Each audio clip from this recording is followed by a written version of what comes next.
ఏం లేదు. తను ఒక 4 ఇళ్లలో పని చేస్తూ బాబు చదివించాలి, బాబు ప్రయోజకుడిని చేయాలి అని చదివిస్తూ ఉంటారు.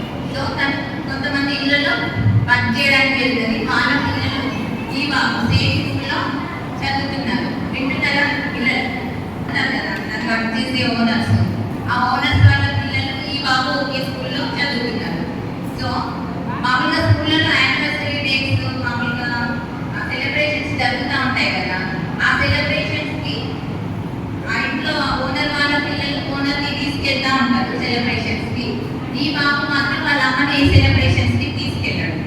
సో బాబు పిలిచినప్పుడే స్కూల్కి వెళ్దాము అన్నట్టుగా తను వెయిట్ చేస్తూ ఉంటుంది అమ్మ. బాబు చాలాసార్లు సెలబ్రేషన్స్ అయినా కూడా అమ్మని పిలవడు. సో ఒకరోజు అడుగుతుంది అన్నమాట అమ్మ, ఎందుకు నాన్న అందరూ వాళ్ళ పేరెంట్స్కి స్కూల్కి తీసుకెళ్తున్నారు కదా, నువ్వెందుకు నాన్న నీ స్కూల్కి తీసుకెళ్ళట్లేదు అనేసి. అంటే అప్పుడు బాబు కోపంగా చెప్తాడు, నువ్వు మురికి పట్టిన బట్టలతో ఉన్నావు, నిన్ను చూస్తే మా ఫ్రెండ్స్ నమ్ముతారు, నీ దగ్గర మొత్తం చెమట కంపు వస్తుంది, నిన్ను ఎలా మా స్కూల్కి తీసుకెళ్ళాలి, మా ఫ్రెండ్స్కి ఎలా పరిచయం చేయాలి అంటాడు. సో అప్పుడు అమ్మ చెప్తుంది, నేను మంచి బట్టలు పట్టుకోకుండా నీకు అందరితో సమానంగా మంచి బట్టలు కొనియడానికి నేను కష్టపడుతున్నాను. నేను 4 ఇళ్లలో పని చేస్తేనే నిన్ను చదివించగలుగుతున్నా, నువ్వు అది అర్థం చేసుకోలేదు అనేసి తను ఏడ్చి అక్కడి నుండి వెళ్ళిపోతాడు. ఒక చిన్న లెటర్ రాసేసి బాబుకి ఇచ్చేసి వెళ్ళిపోతాడు. ఇంకొక విషయం ఏంటంటే వాళ్ళ అమ్మకి ఒక కన్ను ఉంటుంది అన్నమాట. సో కన్ను లేదు నీకు, నీ అవతారం బాగాలేదు, అందుకే నేను వాళ్ళ ఫాదర్ కూడా ఉంటాడు అనమాట. ఫాదర్ కూడా వదిలేసి వెళ్ళిపోయాడు. నేను నా ఫ్రెండ్స్కి ఎలా పరిచయం చేయాలి, నాకు ఇన్సిడెంట్ కదా అన్నట్టుగా తను ఫీల్ అవుతారు. ఫీల్ అవుతూ అమ్మతో చెప్తే అమ్మ ఏడ్చుతూ ఒక లెటర్ బాబు చేతిలో పెట్టేసి వెళ్ళిపోతారు. ఆ లెటర్ చదివిన తర్వాత బాబు కళ్ళల్లో వచ్చి నీళ్ళు వస్తాయి. సో ఆ లెటర్లో ఏముంది అంటే, ఏముంది చెప్తా నేను, వినండి ఇంట్రెస్ట్గా. యాక్చువల్గా బాబు ఒక గుడ్డికతోటి కన్ను లేకుండా ఉంటాడనమాట. సో అప్పుడు వాళ్ళ పేరెంట్స్, వాళ్ళ నాన్న బాబును వదిలేద్దాము, మనం బ్రతుకుదాము, ఈ కన్ను లేని వాడితో మనం ఎలా వేగుదాము అని అంటే, అమ్మ గొప్పది కదా, ఇక్కడ మనం చెప్పుకున్నాం కదా, నిన్ను వదిలేస్తా కానీ బాబుని వదిలేననేసి వాళ్ళ తండ్రిని వదిలేసి బాబుని పట్టుకొని వచ్చేసి తన ప్రయోజకులు చేయడానికి, తనను చదివించడానికి కష్టపడుతూ ఉంటుంది. ఇప్పుడు అమ్మకు కన్ను లేదు అని చెప్పాను కదా, ఆ కన్ను బాబుకి ఇచ్చింది.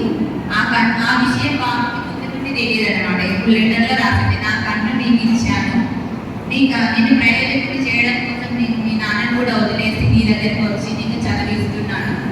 నువ్వు ఈరోజు నన్ను నీ వాళ్ళకి పరిచయం చేయడానికి ఇన్సెంట్గా ఫీల్ అయ్యావు, అది నాకు చాలా బాధగా అనిపించింది అనేసి రాసి పెట్టేసి వెళ్ళిపోతారు. సో అప్పుడు బాబు చాలా పశ్చాత్తాపడతాడు, అయ్యో అమ్మ నన్ను మీకు చేసింది, నేను అమ్మను అలా అంటాను. సో తల్లి ప్రేమ అనేది అంత గొప్పగా ఉంటుంది. వాళ్ళు ఎంత కష్టపడితే మనం ఈ చిన్న వయసు నుంచి ఏజ్లోకి వచ్చామో అర్థం చేసుకోవాలి. వాళ్ళని రెస్పెక్ట్ ఇవ్వాలి. వాళ్ళు అంటే ఇప్పుడు మన కూలి పని చేసుకునే వాళ్ళు, చిన్న చిన్న ఉద్యోగాలు చేసే వాళ్ళ పిల్లలు కూడా IAS సాధించిన వాళ్ళు ఉన్నారు. వాళ్ళు ఇప్పుడు గర్వంగా మా పేరెంట్స్ వీళ్ళని చెప్పుకుంటున్నారు చాలా వరకు. అలా చెప్పుకునే స్టేజ్లో ఉండాలి. కానీ మనల్ని చదివించి ప్రయోజకులు చేసిన తల్లిదండ్రులను పరిచయం చేయడానికి ఇన్సెంట్గా ఫీల్ అవ్వాల్సిన సందర్భం ఎప్పుడు కానీ పిల్లలకి రాకూడదు. అలాంటి వాటిని అవాయిడ్ చేయాలి పిల్లలు. ఓకేనా? అర్థమైన ఈ స్టోరీలో మోరల్ ఏంటి అనేది చేసినప్పుడు వారికి మనము విలువైన గిఫ్ట్లు అనేది ఏమి ఇవ్వకపోయినా వాళ్ళకి రెస్పెక్ట్ అనేది మాత్రం మనం ఇవ్వాలి.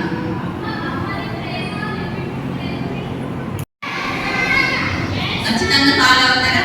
మామూలుగా మోటివేషన్ క్లాస్ విన్న తర్వాత ఒక 1 వీక్ వరకు మన మీద ఇంపాక్ట్ ఉంటుంది. చేయాలి, విన్నాం కదా, చేయాలి, మేడం చెప్పారు నేను చేయాలి అని. తర్వాత మళ్ళీ మర్చిపోతాం, రొటీన్గా మన పనులు మనం చేస్తాం. కానీ అలా చేయకూడదు. ఓకేనా? మోటివేషన్ క్లాస్ విన్న తర్వాత దాన్ని ఫాలో అవ్వాలి. ఇంకొకటి సైకలాజికల్గా స్ట్రెంత్ అంటే తెలుసు కదా, ఓకేనా? సైకలాజికల్గా స్ట్రెంత్ అంటే వింటున్నారా పిల్లలు? చేయాలని అయ్యో నాకు కష్టం వచ్చింది అని బాధపడకుండా ఫిజికల్గా స్ట్రాంగ్గా ఉండాలి. అంటే మన హెల్త్ బాగుంటేనే మనం చదువుకోగలుగుతాం, అవునా? సో హెల్త్ బాగుండాలంటే ఏం చేయాలి? మంచి ఫుడ్ తీసుకోవాలి, ఇంకా యోగా చేయాలి, ఎక్సర్సైజెస్ చేయాలి. Okay, very good. మన వర్తమాన కాన్సెప్ట్ తెలిసిన వాళ్ళు కొంతమంది ఉన్నారు. ఏం చేయాలి? ఇంకా కరాటే, కరాటం, బాక్సింగ్ ఇలాంటివి సెల్ఫ్ డిఫెన్స్ కోర్సెస్ అనేవి కూడా నేర్చుకోవాలి, అవునా? క్రికెట్ కూడా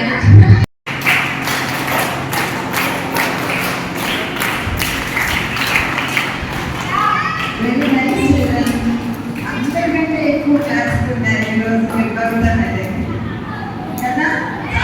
విషయాలు చెప్పారు. మరి మీరు ఈరోజు ఎన్నో రోజులకి రావడం? ఫోర్త్ డే కాబట్టి ఫస్ట్ డే నుంచి థర్డ్ నుంచి ఫోర్త్ డేకి ఇంకా ఇంప్రూవ్మెంట్ ఉంది. ఉందా మనలో?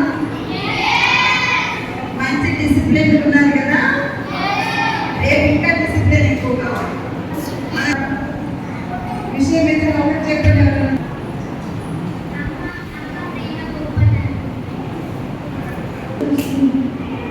రైస్ ఎక్కడి నుంచి వస్తుందని చెప్పారు. మళ్ళీ తెలుసుకున్నావు కదా. అంటే ఎప్పుడు గుర్తుపెట్టుకోవాలి, చాలా ఇంపార్టెంట్ అనమాట ఆ విషయం. Okay, very nice.